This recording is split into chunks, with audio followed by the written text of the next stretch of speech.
So, on a recent interview with Eddie Segback, Errol Spence Jr. pretty much is saying, hey, listen, y'all, the fight is going to happen. It's going to happen. Me and Bubby, we talk.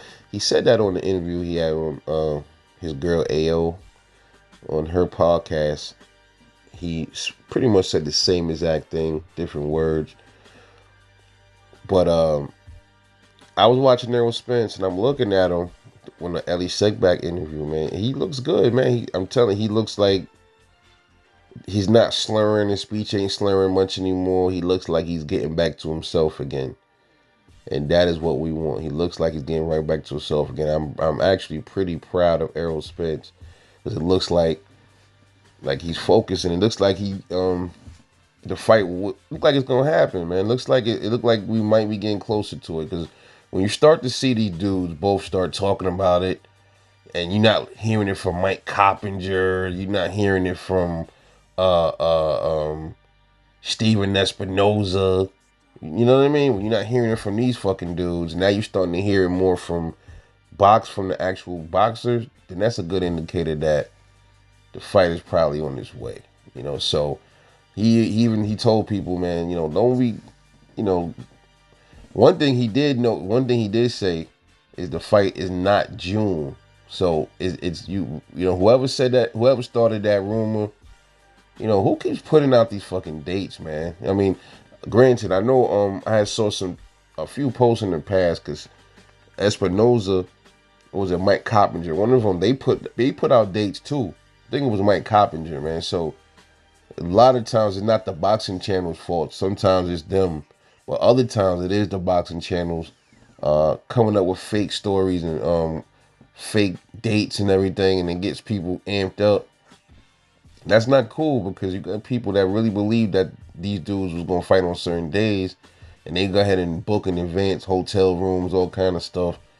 That's not cool. That's not cool. So Errol Spence pretty much shut down that myth that the fight is in June. So I would probably say these dudes will probably end up scrapping in July or August, man. I would give it like probably around that time frame.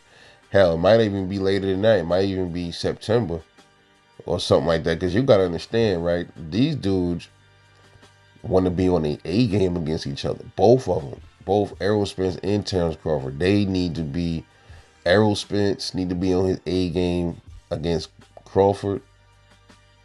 Terence Crawford needs to be on his A team and his A game against Errol Spence. So they both are dangerous opponents for each other. So this is why a lot of us are intrigued with this fight.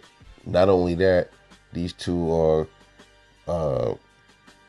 going for legacy. They're going for undisputed for 100 at the 147-pound division. Very prestigious, So we don't know when. So don't be up here listening to a lot of these channels or whoever that be pushing these certain dates.